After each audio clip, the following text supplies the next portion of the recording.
नमस्कार दादा, नमस्कार. मला तुमचं पूर्ण नाव, गाव, तालुका आणि जिल्हा सांगा. माझे नाव संतोष बाबन डोके, मुक्काम कुमशेत, हां, तालुका जुन्नर आणि जिल्हा पुणे. बरोबर. तर दादा, आज आपण आपल्या वांग्याच्या प्लॉट मध्ये आले, बरोबर.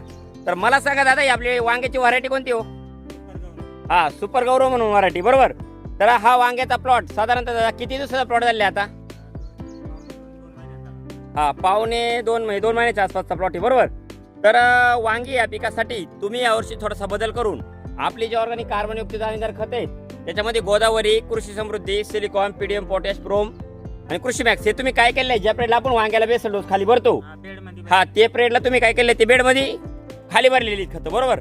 तर मला सांगा, ज्या प्रेडला तुम्ही आपली जी ऑर्गॅनिक कार्बनयुक्त दाणेदार खतं वांगी या पिकासाठी त्याचा बेडमध्ये वापर केला, तर दादा तुम्हाला त्याचा काय काय बेनिफिट भेटला? हा, त्याच्यानंतर बरोबर. आता हा, एकदम फ्रेश पत्ती, बरोबर. आता प्रत्यक्षात जर पाहिलं ना, तर एवढ्या हीटमध्ये ना, टेम्परेचरमध्ये प्लॉटला कोणत्या प्रकारचा आहे ना, असा पानावर आगसा किंवा रोगाचा किंवा किडीचा प्लॉटवर अटॅक दिसत नाही, बरोबर. एकदम फ्रेश पत्ती.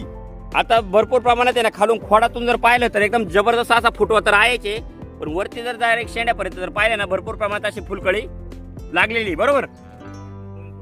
हा, म्हणजे 2 तोडे केले, हार्वेस्टिंग केली 2 वेळा, बरोबर. हा, म्हणजे आता एवढ्या हिटच्या मानाने जर पाहिलं तर एकदम वेल कंडिशन मध्ये प्लॉट आहे. तर साधारणतः तुम्ही किती वर्षापासून आपली ऑर्गॅनिक कार्बनयुक्त दाणेदार खत वापरताय? 3 ते 4 वर्षापासून. याच्या आधी कोणकोणत्या पिकांसाठी वापर केला? कांदा, हा, कांदा, गोंडा, झेंडूसाठी, हा, बरोबर, शेवंती. आणि आता मग तुम्ही आपण प्लॉट व्हिडिओ घेतली तो टोमॅटोचा प्लॉट, बरोबर. तर मला एक सांगा, आपली जी ऑर्गॅनिक कार्बनयुक्त दाणेदार खत आहेत ही वापरून तुम्ही समाधानी आहात? हा, धन्यवाद तुम्ही दिलेल्या माहितीबद्दल.